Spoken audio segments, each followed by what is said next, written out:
आप सभी को मेरी ओर से यानी सुरेंद्र कालीरमण की ओर से राम राम दुआसलाम। आप सभी का हमारे चैनल लीगल बैठक में हार्दिक स्वागत है। जो भी व्यूवर्स हमारे चैनल पर नए आए हैं कृपया हमारे चैनल को सब्सक्राइब जरूर करें ताकि आपको नए नए नोटिफिकेशन मिलते रहें। दोस्तों, हमारी कोशिश रहती है कि जितने भी भारतीय कानून हैं उनको आम भाषा में आम लोगों तक पहुंचाया जाए। उसी कड़ी में आज हम लेकर आए हैं एक नया कानून जो अक्सर महिलाओं के लिए बड़ा महत्वपूर्ण है, जिसका नाम है protection of women's from domestic violation act 2005। दोस्तों, एक छोटा सा कानून है ये, जिसके अंदर टोटल 37 सेक्शन है। जैसे आपको इसके नाम से ही आभास हो गया है कि वुमेन्स के प्रोटेक्शन के लिए बनाया गया है। तो दोस्तों, इसके अंदर हम चर्चा करेंगे कि वुमेन्स कौन कौन सी वुमेन्स आती हैं इसके अंदर। जैसे अक्सर एक जहन में सवाल आता है कि शादी होती है, शादी होने के बाद एक हमारे घर में बहू आती है और बहुओं के लिए ही सिर्फ ये कानून बनाया गया है, वही कोर्ट में जा सकती हैं। लेकिन मैं आपको बताऊं, वुमेन्स के अंदर जो है एनी वुमेन्स, कोई भी वुमेन जिसके साथ में डोमेस्टिक वायलेंस की घटना घटी हुई है, वो सास भी हो सकती है, ननद भी हो सकती है और जेठानी भी हो सकती है। कोई भी महिला जो प्रताड़ित की गई है वो सारी के सारी इसके अंदर मतलब काउंट की जाती है। दोस्तों, अब दोस्तों बात करते हैं ये डोमेस्टिक वायलेंस होता क्या है, कितने प्रकार का होता है। दोस्तों, अगर इसको सरल भाषा में समझा जाए तो जो डोमेस्टिक वायलेंस है वो 4 प्रकार का मतलब माना गया है। पहला है जैसे फिजिकल वायलेंस।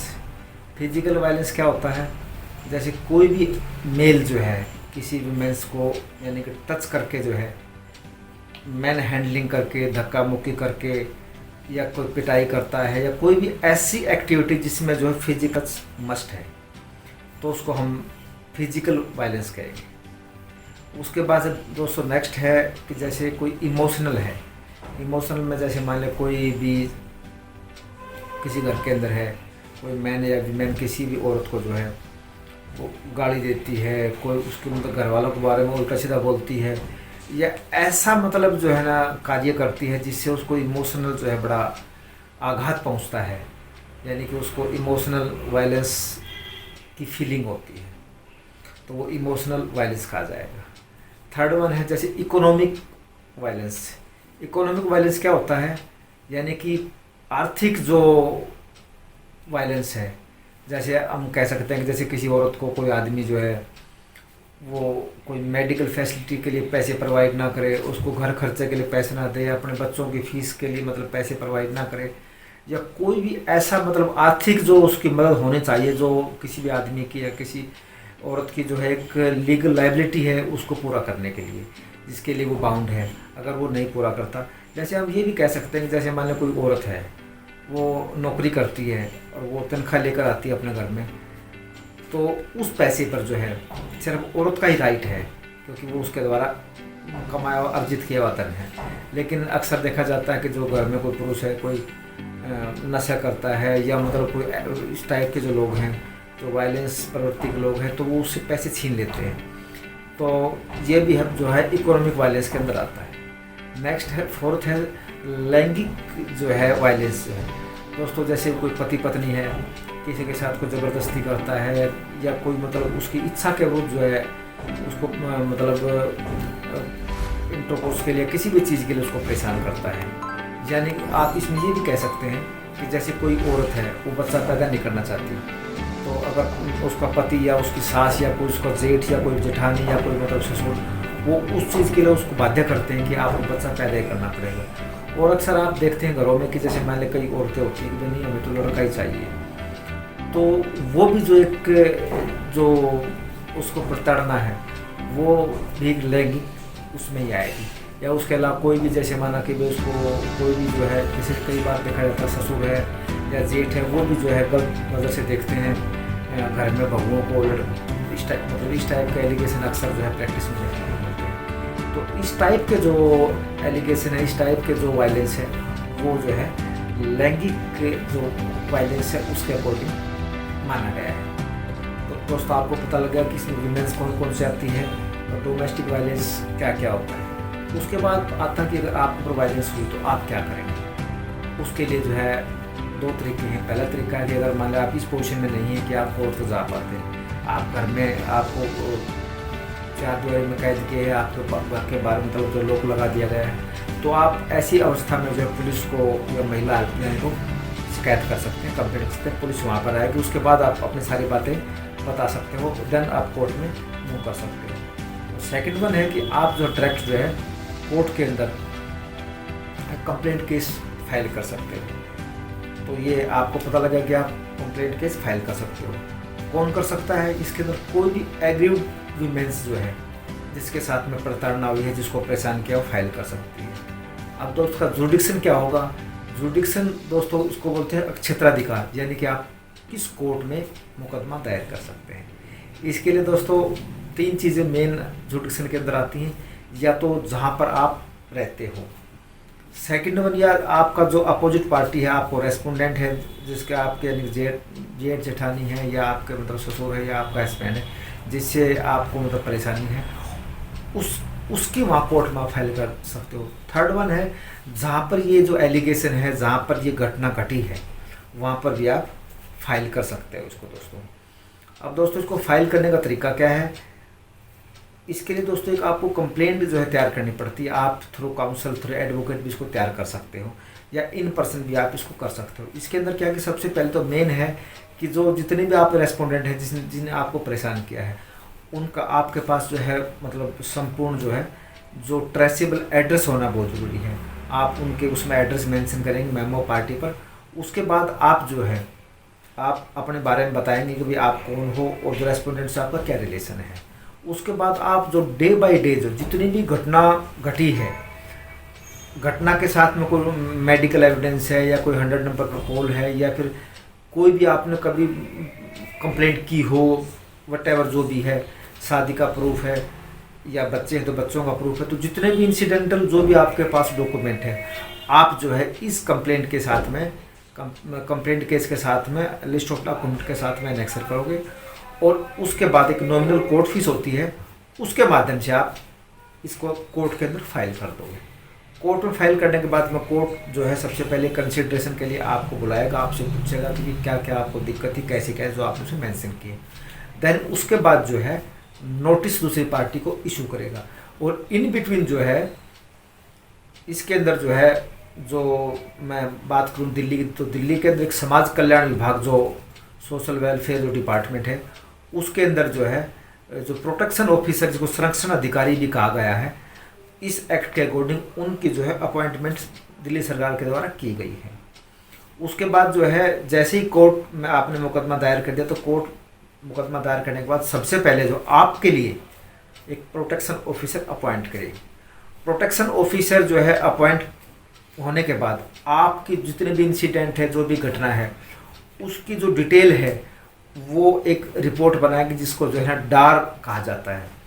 तो डार के अंदर जो है आप जहाँ रहते हो, रेस्पोंडेंट जहाँ रहते हैं, जहाँ कोई भी घटना घटी है, जहाँ कोई एमएलसी हुई है, जहाँ पुलिस स्टेशन में कोई भी कंप्लेंट हुई है, तो प्रोटेक्शन ऑफिसर की ड्यूटी है कि वो उन सब को वेरीफाई करे, उनकी ऑथेंटिसिटी को चेक करे और उसके बाद जो है आपको आपके फेवर में जो है वो रिपोर्ट कोर्ट के अंदर दाखिल की जाएगी। जो कोर्ट है, कंसर्न कोर्ट जो है, उस रिपोर्ट के आधार पर जो है जो अपोजिट पार्टी है, जिन जिन लोगों के खिलाफ एलिगेशन है, सपोज करोगे आपने मुकदमा डाला, अपने हस्बैंड को भी पार्टी बना लिया, जेठ को, जेठानी को, सबको आपने पार्टी बना लिया, तो ऐसी स्थिति में जो है वो वायलेंस रिपोर्ट के हिसाब से जो कोर्ट डिसाइड करेगी कि किस किस को नोटिस करना चाहिए, किसको नहीं करना चाहिए।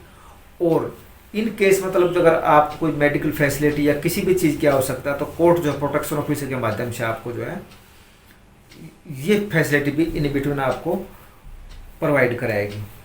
दोस्तों जैसे ही आपने डार फाइल हो चुकी है, रेस्पोंडेंट को इसमें बुला लिया गया है, दोस्तों जैसे ही डार की रिपोर्ट फाइल हो चुकी है, तो इसके बाद जो नेक्स्ट स्टेप है दोस्तों, आपको जो है दो तरह के रिलीफ होते हैं, एक परमानेंट रिलीफ होता है, एक इंटरिम रिलीफ होता है।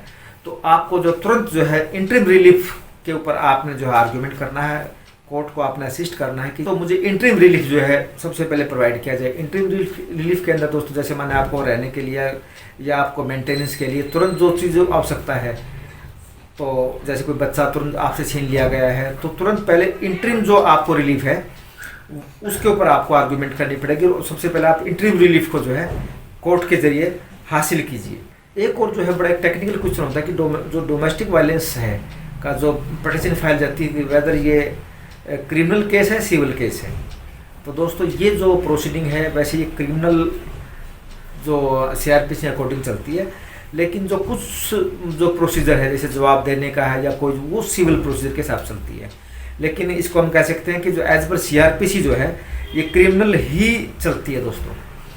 तो इसके अंदर दोस्तों इंटरिम रिलीफ आपको मिल चुका। अब इसके बाद में आपकी एविडेंस वगैरह होंगी, एविडेंस होने के बाद आपने जो आपके जो एलिगेशन है आप उनको प्रूव करोगे। प्रूव करने के बाद दोस्तों अब इसमें मेन जो चीज़ आती है, आपने मुकदमा में फाइल करे तो आपको जो है इसमें रिलीफ क्या क्या मिल सकते हैं, क्योंकि जो मेन अहम सवाल जिसके लिए आपने मुकदमा किया है तो उसमें आपको क्या क्या रिलीफ मिल सकते हैं। दोस्तों पहला रिलीफ है इसके अंदर आपको सेक्शन 16 के अंदर कि अगर आपको जैसे माना अब आप किसी घर में रहते थे, हस्बैंड से भी आपका झगड़ा हो गया, वहाँ आपने मुकदमा दायर कर दिया, आपके जो मायके वाले हैं हो सकता है कि उनसे भी मतलब वो इस पोजीशन में नहीं हो, आपको नहीं रख पाए, तो उसके लिए जो है जो कंसर्न कोर्ट है आपको वहाँ शेल्टर हाउस में शेल्टर प्रोवाइड करने के लिए ऑर्डर कर सकती है, वो आपका राइट है दोस्तों।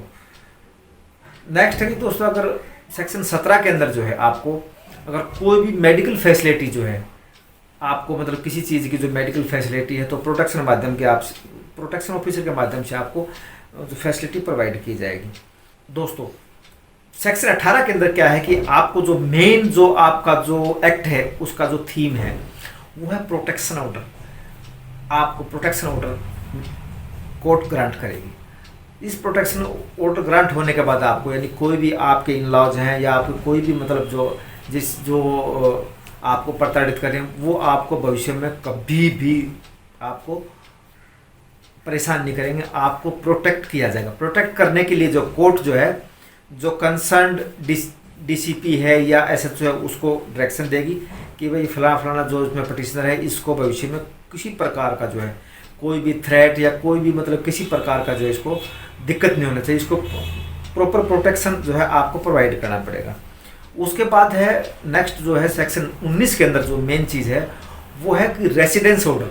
रेसिडेंस ऑर्डर क्या होता है कि जैसे माना आपको घर से निकाल दिया गया है तो आपको जो है वापस घर में रहने के लिए जहाँ पर आप शादीशुदा होकर गई हैं या आपने कभी किचन को शेयर किया है जिसको लीगल भाषा में शेयर हाउस होल्ड भी कह सकते हैं, यानी कि जहाँ पर आपको जो है वो शेयर करने के लिए सारी चीज़ें भी मिलेंगी और जहाँ आपने शेयर किया है, तो जो मेन है वो रेसिडेंस ऑर्डर है कि आपको वापस जो है उसी घर में रखा जाए। दोस्तों इसके ऊपर भी कई बार काफ़ी जजमेंटें अब तक आई हैं जिसमें कई जजमेंट ऐसी हैं कि जिसमें आप जो है भाई जो मकान ससुर का है सास का उसमें नहीं रह सकते, लेकिन अभी जो करंट जजमेंट आई है 2020 में सनालेता का जजमेंट है उसमें ये क्लियर कर दिया गया कि आप जो है अपने इन लॉज के जो ससुर के मकान में सास के मकान में भी एज ए जो है रेसिडेंस ऑर्डर आप उसमें रह सकते हैं दोस्तों।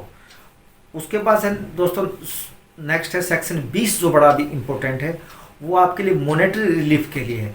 मॉनेटरी रिलीफ में दोस्तों आपको जो है मेंटेनेंस जो है पर मंथ के हिसाब से भी या लमसम भी आप जो है इकट्ठा ले सकते हैं, जिससे आप अपनी आजीविका को आप गुजारा जो है आप और अपने बच्चों का आप कर सकते हैं। उसके बाद दोस्तों मेन जो है आप जैसे कई बार देखा गया है कि जैसे जो मेल हैं या सास ससुर हैं वो औरत से जो अपने बच्चे छीन लेती हैं, तो सेक्शन 21 के अकॉर्डिंग जो है आपको कोर्ट से कस्टडी ऑर्डर जो है वो भी आपको मिल सकता है। जैसे आपने देखा कि जो कस्टडी एक्ट में जो है मुकदमा डालते हैं तो उसमें प्रोसेस बड़ा लंबा होता था, लेकिन इसके अंदर आप जो है जल्दी ही आप अपने बच्चों को कोर्ट के ज़रिए ले सकते हैं। नेक्स्ट है दोस्तों सेक्शन 22 में जो है 22 में जो है वह कंपनसेशन ऑर्डर। अगर कोर्ट को लगता है कि आपने जो रेस्पोंडेंट है इन्होंने वाकई आपको परेशान किया है, मारा पीटा है या किसी तरह का जो आपके खिलाफ वायलेंस इन लोगों ने किया है, तो कोर्ट इसके लिए कंपनसेशन ऑर्डर कर सकता है, यानी उनके खिलाफ जो है जितना भी कोर्ट उचित समझे, तो लाख, 2 लाख, 5 लाख, 10 लाख, जितना भी समझे, तो कोर्ट कंपनसेशन का भी ऑर्डर कर सकती है दोस्तों। तो इस वीडियो में आपने देखा कि भी कौन एग्रीड पर्सन है, कौन फाइल कर सकता है, इंटरिम रिलीफ क्या होते हैं और परमानेंट जो रिलीफ आपको क्या क्या होते हैं। अब बड़ा एक अच्छा सवाल आता है कि यदि इसके अंदर ये अगर कोई जो रेस्पोंडेंट है इनका पालन ना करे, उसको नहीं माने, तो उनके खिलाफ क्या प्रावधान है, सज़ा का क्या प्रावधान है, या उनको क्या सज़ा मिलेगी। तो दोस्तों इसके अंदर जो है, अगर वो जो रेस्पोंडेंट है अगर किसी भी जो ऑर्डर है जो कोर्ट में पास किया है अगर उसका पालन नहीं करता, तो उसके लिए 1 साल की सज़ा का प्रावधान और 20,000 रुपये तक का जुर्माने का प्रावधान है। इसमें जुर्माना भी हो सकता है, सज़ा भी हो सकती है और दोनों भी हो सकते हैं दोस्तों। इसके बाद दोस्तों नेक्स्ट स्टेप आता है जो बड़ा अहम है, क्या जो ऑर्डर हैं इनके खिलाफ में आइदर पटिशनर है या रेस्पोंडेंट है, क्या वो अपील भी कर सकते हैं। दोस्तों सेक्शन 29 के अंदर जो है दोनों पार्टियाँ इसके अंदर कोर्ट ऑफ सेशन के अंदर अपील फाइल कर सकती हैं, जिसका समय दोस्तों 30 दिन होता है। अगर आपको और भी कोई लीगल इन्फॉर्मेशन चाहिए तो आप हमारी जो लीगल बैठक की जो टीम है उससे आप व्हाट्सएप के माध्यम से संपर्क कर सकते हैं। नंबर है 7844823823। तो दोस्तों आपने इस वीडियो को देखा, इसके लिए बहुत बहुत धन्यवाद। और हमें सपोर्ट करने के लिए हमारे YouTube चैनल को पुनः सब्सक्राइब करें और बेल आइकन को दबाएं और अधिक से अधिक अपने नियर डियर को इन वीडियो को शेयर करें, ताकि लोगों को अधिक से अधिक लीगल जानकारी मिल सके। जय हिंद।